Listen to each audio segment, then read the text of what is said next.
Yes, ഇന്നത്തെ ക്ലാസ്സിൽ നമ്മൾ ഡിസ്കസ് ചെയ്യാൻ പോകുന്നത് രണ്ട് very important development financial institutions പറഞ്ഞാല് ഇപ്പൊ നാട്ടിൽ നടക്കുന്ന വലിയ വലിയ പ്രൊജക്റ്റുകൾ, അത് കുറെ കാലങ്ങൾ നീണ്ടു നീണ്ടു നടക്കുന്ന ഇപ്പൊ ഹൈവേ പ്രൊജക്ട്സ്, അങ്ങനെയുള്ള ഒരു ഡാം കൺസ്ട്രക്ഷൻ, അങ്ങനെ വലിയ പ്രൊജക്ടുകള് ചിലപ്പോൾ നമ്മുടെ നാട്ടിലുള്ള നമ്മുടെ സാധാരണ ബാങ്കുകൾക്ക് ഫൈനാൻസ് ചെയ്യാൻ പറ്റിയെന്ന് വരില്ല. കാരണം അതിന്റെ ഹ്യൂജ് എമൗണ്ട് ഉണ്ടാവും. അതുകൂടാതെ അത് ഒരുപാട് കാലം നീണ്ടു നിൽക്കുന്നതുകൊണ്ട് അതിന് തിരിച്ചടവ് വരാൻ തന്നെ കുറെ കാലം കാത്തിരിക്കേണ്ടി വരും. അപ്പൊ അങ്ങനെയുള്ളതൊക്കെ ഫൈനാൻസ് ചെയ്യാൻ വേണ്ടിയിട്ടുള്ള കുറച്ച് ഇൻസ്റ്റിറ്റ്യൂഷൻസിനാണ് നമ്മൾ എന്ത് പറയുന്നത്, ഡെവലപ്മെന്റ് ഫൈനാൻഷ്യൽ ഇൻസ്റ്റിറ്റ്യൂഷൻസ് പറയുന്നത്. അങ്ങനെയുള്ള രണ്ട് ഡെവലപ്മെന്റ് ഫൈനാൻഷ്യൽ ഇൻസ്റ്റിറ്റ്യൂഷൻസിനെ കുറിച്ചാണ് നമ്മൾ ഇന്നത്തെ ക്ലാസ്സിൽ ഡിസ്കസ് ചെയ്യാൻ പോകുന്നത്. One is IFCI. IFCI എന്ന് പറയുമ്പോൾ industrial finance corporation of India. Industrial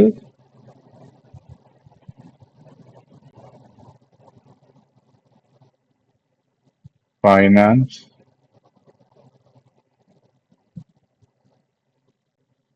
corporation of India.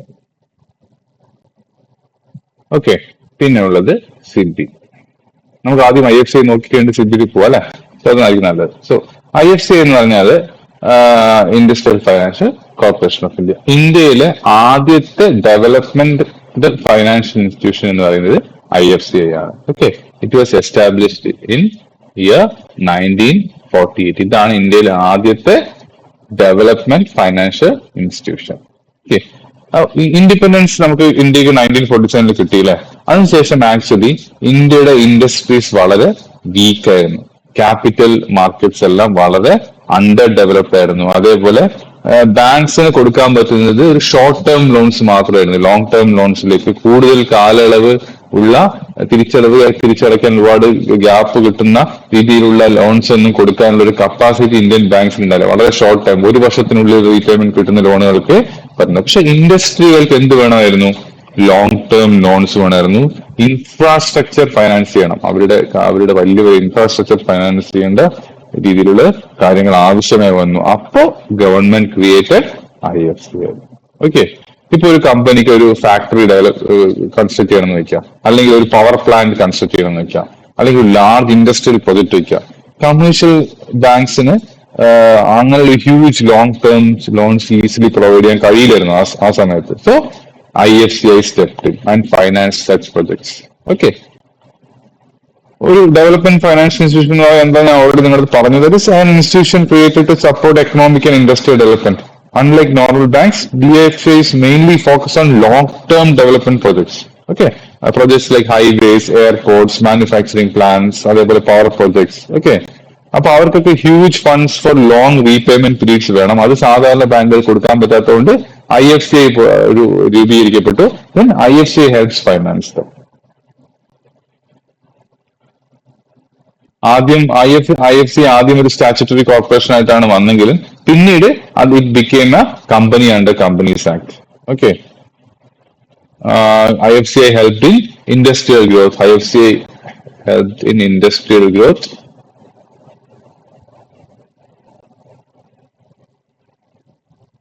അതേപോലെ ഇൻഫ്രാസ്ട്രക്ചർ ഡെവലപ്മെന്റ്,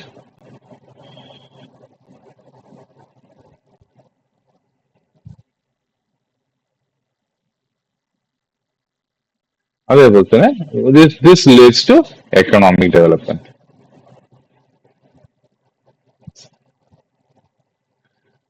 ഒരു മാനുഫാക്ചറിങ് ഇൻഡസ്ട്രി ആവട്ടെ, ഇൻഫ്രാസ്ട്രക്ചർ ഇൻഡസ്ട്രി ആവട്ടെ, അഗ്രികൾച്ചർ റിലേറ്റഡ് ഇൻഡസ്ട്രീസ് ആവട്ടെ, ടെലികോം ഇൻഡസ്ട്രീസ് ആവട്ടെ, റിയൽ എസ്റ്റേറ്റ് ആവട്ടെ, പവർ സെക്ടർ ആവട്ടെ, ഇതെല്ലാം ആവട്ടെ, ഇതിനെല്ലാം ആരുടെ സപ്പോർട്ട് കിട്ടി?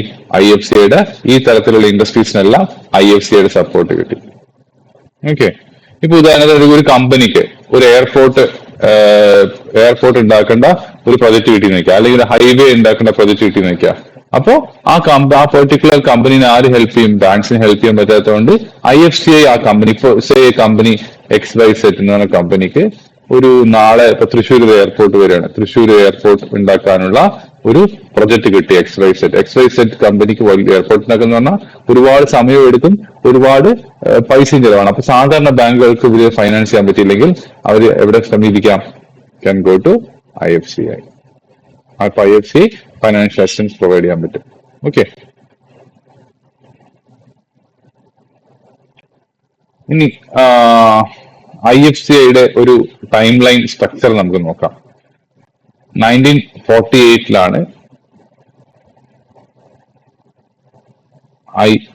ആദ്യത്തെ DFI ആയിട്ട്, അതായത് ഡെവലപ്മെന്റ് ഫൈനാൻഷ്യൽ ഇൻസ്റ്റിറ്റ്യൂഷൻ ആയിട്ട് IFCI എസ്റ്റാബ്ലിഷ് ചെയ്തത്. ഇനി 1993 ആയപ്പോൾ എന്ത് സംഭവിച്ചു? അതൊരു പബ്ലിക് ലിമിറ്റഡ് കമ്പനിയായി മാറി. പബ്ലിക് ലിമിറ്റഡ് കമ്പനി ആയിട്ട് IFCI മാറി. പബ്ലിക് ലിമിറ്റഡ് കമ്പനി എന്താണെന്നൊക്കെ ഐ തിങ്ക് നമ്മൾ കമ്പനി ലോയിൽ പഠിക്കുന്നുണ്ട് അല്ലെ. നമുക്ക് ചെറിയ ബേസ് രീതിയിൽ നമ്മൾ CSCT തന്നെ നമ്മുടെ സബ്ജക്റ്റിൽ പഠിക്കുന്നുണ്ട്. ഓക്കെ, ബിസിനസ് ലോസിൽ ചെറിയ നമ്മൾ ക്ലാസ് എടുത്തിട്ടുണ്ട് ഓൾറെഡി ഉണ്ട് അല്ലേ. ഓക്കെ, ഇനി 2015 എന്ത് സംഭവിച്ചു? became a government company.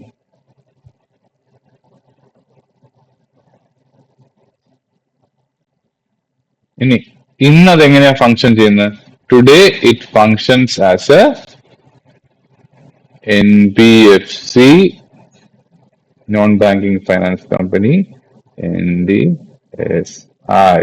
എന്താണത് പറഞ്ഞാല്? ഇറ്റ് ഇസ് ND എന്ന് പറഞ്ഞാൽ നോൺ ഡെപ്പോസിറ്റ് ടേക്കിംഗ്, ഡെപ്പോസിറ്റ് സ്വീകരിക്കില്ല. ഈ NBFC ചെയ്യുന്നത് these institutions provides loans and financial services. അവർ ഫുൾ ബാങ്ക്സ് അല്ല, എന്ത് ചെയ്യുന്നത്? അവർ നോൺ ഡെപ്പോസിറ്റ് ടേക്കിംഗ് ആണ് ND. അതുകൊണ്ട് SI എന്ന് പറഞ്ഞാല് സിസ്റ്റമാറ്റിക്കലി ഇമ്പോർട്ടൻറ്റ്, അതായത് it is this firm is very important for economy എന്ന് സൂചിപ്പിക്കുന്നതാണ്. So NBFC, non banking finance company, ND എന്ന് പറഞ്ഞാല് ND means non deposit taking. Okay, SI എന്ന് പറഞ്ഞാല്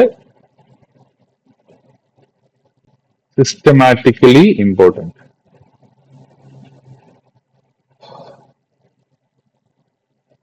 systematically important. Okay, it is large and important for economy. എന്താണ് major functions of IFCIയുടെ major functions എന്താണെന്ന് നമുക്ക് നോക്കാം. മേജർ ഫങ്ഷൻസ് ഓഫ് IDBI എന്ന് പറഞ്ഞാൽ ഏറ്റവും ആദ്യം വരുന്ന ആ ഫങ്ഷൻ എന്ന് പറഞ്ഞാൽ ലോങ് ടേം ഫൈനാൻസ് ആണ്. ദീർഘകാല വായ്പകൾ, ലോങ് ടേം ഫൈനാൻസ്. ആർക്കാ കൊടുക്കുക? ഫോർ ഇൻഡസ്ട്രീസ്, ഇൻഫ്രാസ്ട്രക്ചർ ഡെവലപ്മെന്റ്, അതേപോലത്തെ ഡെവലപ്മെന്റ് പ്രൊജക്ട്സിനെ കൊടുക്കണം. ഓക്കെ, ഉദാഹരണത്തിന് airport construction, manufacturing plants, energy projects ഒക്കെ ഏതെങ്കിലും ഒരു കമ്പനി ഏറ്റെടുത്ത് ചെയ്യുന്നുണ്ടെങ്കിൽ ആ കമ്പനിക്ക് ഫൈനാൻഷ്യൽ അസിസ്റ്റൻസ് കൊടുക്കും. ഇനി രണ്ടാമത്തെ ഇമ്പോർട്ടന്റ് ഫംഗ്ഷൻ എന്ന് പറയുന്നത് അഡ്വൈസറി സർവീസസ്.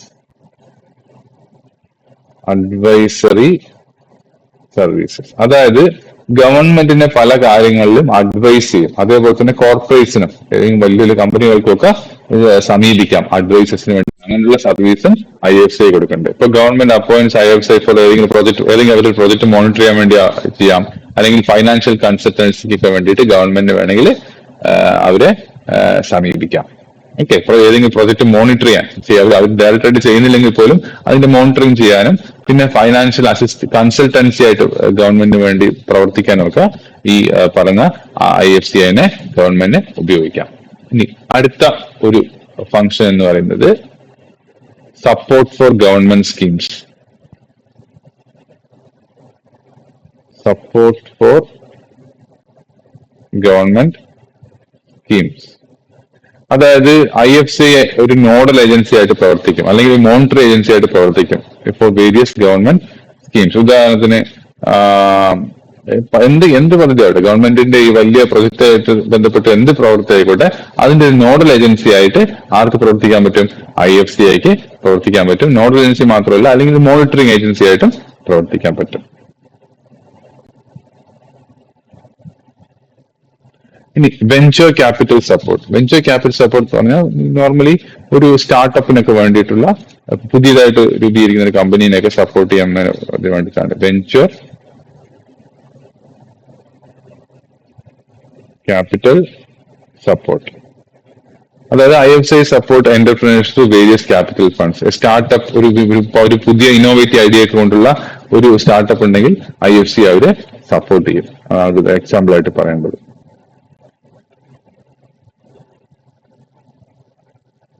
പിന്നെ IFCI also plays a role in the social development. അതിന്റെ ഫംഗ്ഷൻ ആയിട്ടല്ല, വേറെ ടോപ്പിക് ആയിട്ട് തന്നെയാണ് നമ്മൾ പറയുന്നത്.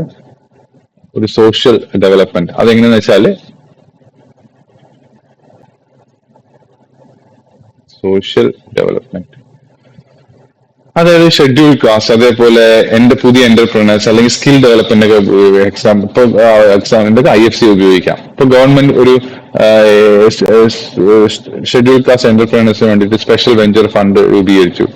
അത് വേണമെങ്കിൽ IFCIക്ക് മാനേജ് ചെയ്യാം, സപ്പോർട്ട് ചെയ്യാം അങ്ങനത്തെ ഇനീഷ്യേറ്റീവ്സിനൊക്കെ. ഓക്കെ, അപ്പൊ ആ രീതിയിലും സംശയം. പിന്നെ IFCIക്ക് കുറച്ച് സബ്സിഡീസ് ഉണ്ട്. IFCIയിൽ കീഴിൽ വർക്ക് ചെയ്യുന്ന കുറച്ച് സബ്സിഡീസ് ഉണ്ട്. അതായത് IFCI venture capital fund limited, അതൊക്കെ അതിന്റെ ഒരു സബ്സിഡി ആയിട്ട് വരുന്നതാണ്. IFCI വെഞ്ചർ ക്യാപിറ്റൽ ഫണ്ട് IFCIയുടെ സബ്സിഡി ആയിട്ടാണ്. സബ്സിഡി പറഞ്ഞാൽ അറിയാലോ, IFCIക്ക് മേജർ ഹോൾഡിംഗ് ഉണ്ടായിട്ട് ഉണ്ടാവുന്ന അതിന്റെ കീഴിലുള്ള കമ്പനികൾ. പിന്നെ IFCI infrastructure development, infrastructure development. അതേപോലെ തന്നെ IFCI ഫൈനാൻഷ്യൽ സർവീസസ് ലിമിറ്റഡ്.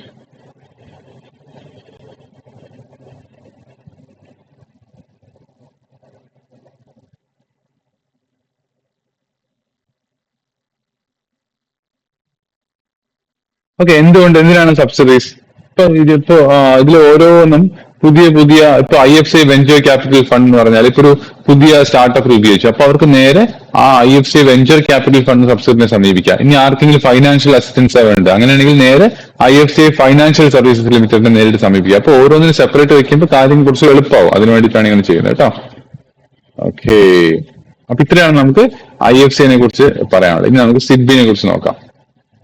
ഇനി ആ ബുക്കിലുള്ളത് നിങ്ങൾ വായിച്ചു കഴിഞ്ഞാൽ you get A better idea. ഇപ്പൊ നിങ്ങൾക്ക് ഒരു ഐഡിയ കിട്ടില്ല എന്താണ് IFCI എന്ന്. ഇനി ആ മൊഡ്യൂൾ ബുക്ക് വായിച്ചു കഴിഞ്ഞാൽ യു വിൽ അണ്ടർസ്റ്റാൻഡ് ബെറ്റർ. ഇപ്പൊ തന്നെ അത് വായിക്കണം. ഓക്കെ, വേണമെങ്കിൽ ഇപ്പൊ പോസ് ചെയ്തിട്ട് U can go through that IFCI. Then after that you can come back and listen to SIDBI. Okay, so part is SIDBI.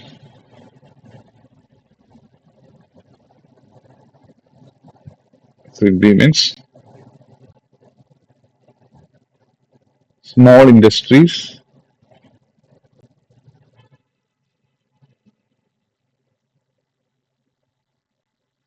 development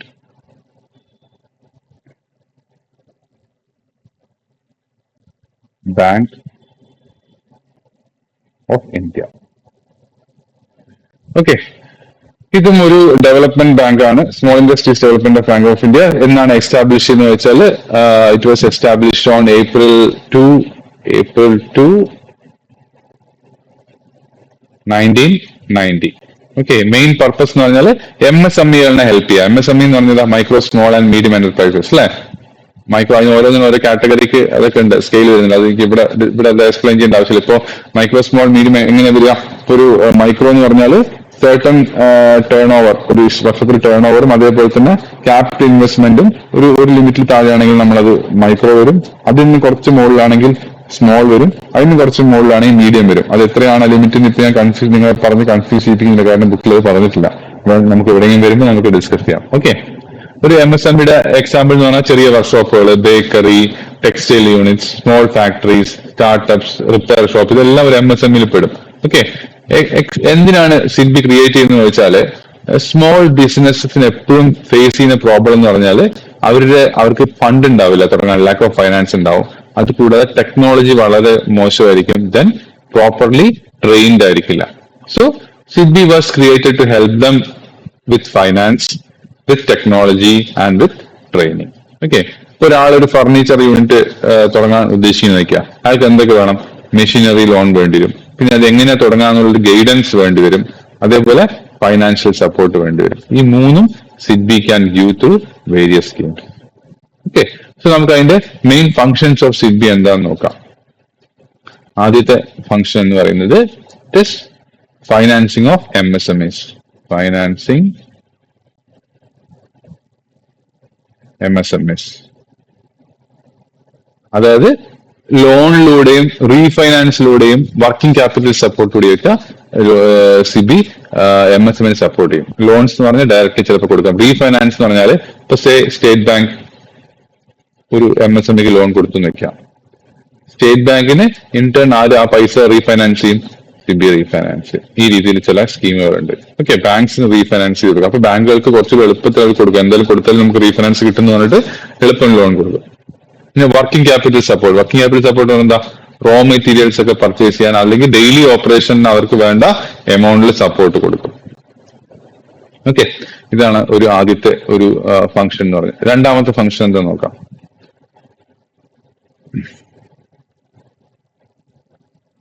promotion of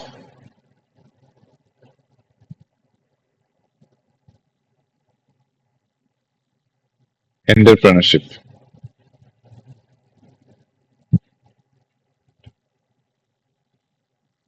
ഇതിന്റെ spelling എപ്പോഴും confusion ആണ്. Promotion of entrepreneurship. അവര് new എന്റർപ്രണേഴ്സിനെ promote ചെയ്യും. അതേപോലെ തന്നെ woman എന്റർപ്രണേഴ്സിനെ promote ചെയ്യും. അതേപോലെ തന്നെ റൂറൽ ബിസിനസിനെ പ്രൊമോട്ട് ചെയ്യും SIDBI. Okay, training and loan support for woman led ബിസിനസിനൊക്കെ പ്രത്യേകമായിട്ട് കൊടുക്കുന്നുണ്ട്. Okay, this is also a function of SIDBI. And another one important function of SIDBI is employment generation.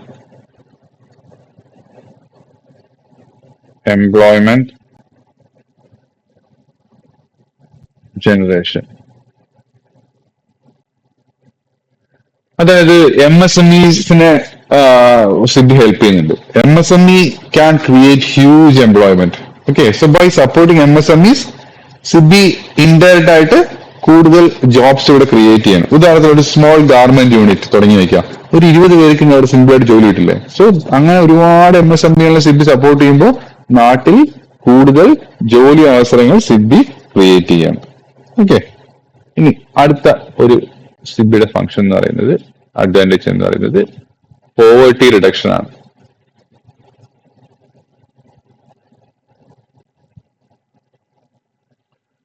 Small business തുടങ്ങുന്നുണ്ട്. That definitely improves the income of rural people. Rural എക്കണോമിനെ develop ചെയ്യും. ആ രീതിയിൽ indirect ആയിട്ട് സിബി എന്ത് ചെയ്യും? SIDBI is eradicating the poverty. Okay, ഇനി let's point out some of the important initiatives of Sibi.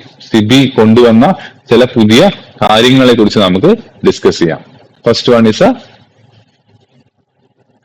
Micro credit scheme. Micro credit scheme അത് കൊണ്ടുവന്നത് 1994 അതിന്റെ പർപ്പസ് എന്ന് പറയുന്നത് ചെറിയ ലോണുകൾ for poor and small businesses. ഒരു ചെറിയ പലചരക്കടക്കാരന് ഒരു ലോൺ കിട്ടുന്നു. Small loan that comes under micro credit scheme. Okay, this was introduced in 1994. പിന്നെ സെബി കൊണ്ടുവന്ന ഒരു കാര്യമാണ് വെഞ്ചർ ക്യാപിറ്റൽ. അതെന്തിനാണ്? പുതിയ ഇന്നോവേറ്റീവ് ആയിട്ടുള്ള ബിസിനസ്സുകളെയും സ്റ്റാർട്ടപ്സിനെയും സപ്പോർട്ട് ചെയ്യാൻ വേണ്ടി സിബി കൊണ്ടുവന്ന ഒരു ഇനീഷ്യേറ്റീവ് ആണ് വെഞ്ചർ ക്യാപിറ്റൽ. ഓക്കെ, അതേപോലെ തന്നെ സിബി കൊണ്ടുവന്ന മറ്റൊരു വളരെ ഇമ്പോർട്ടന്റ് ആയതും വളരെ വിപ്ലവകരമായ ഒരു മാറ്റമാണ് CGTMSE എന്ന് പറയുന്നത്. അതെന്താണെന്ന് വെച്ചാല് CGTMSE എന്ന് പറഞ്ഞാൽ credit guarantee fund trust four micro and small enterprises. അതായത് ഇപ്പോ നിങ്ങളൊരു ചെറിയ ഷോപ്പ് നടത്തുകയാണ്. നിങ്ങളൊരു ബാങ്കിന് ലോൺ എടുക്കാൻ പോയി.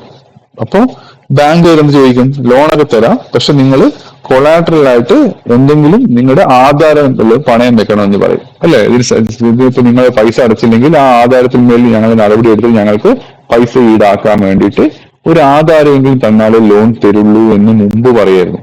ഇപ്പൊ പറയില്ല. കാരണം എന്താ വെച്ചാല് ഇപ്പൊ CGTMSE എന്ന് പറഞ്ഞത് ഇൻഷുറൻസ് കവറേജ് ഉണ്ട്.